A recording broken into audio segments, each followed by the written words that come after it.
1 up to verse 20.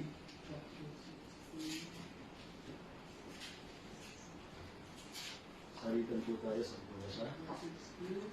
Matthew chapter 16, verse 1 up to verse 20. Nahanap na po ng lahat. Amen. Sa wikang Tagalog po tayo. Verse 1, ang mga Pariseo kasama ang mga Saduceo ay lumapit at tinutuksong hinihiling o hiniling sa kanya na siya sana ay magpakita sa kanila ng isang tanda mula sa langit. At mapangkanyang Sa lalaki ay naghanap ng isang tanda at walang tanda na hindi dito kundi ang tanda ng propeta Jonas at iniwan niya sila at lumisa.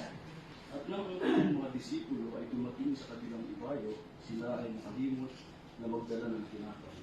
Sa gayon ay sinabi ni Jesus sa kanila, mag-ingat at mag-ilag sa ligadura ng mga Pariseo at ng mga Saduceo.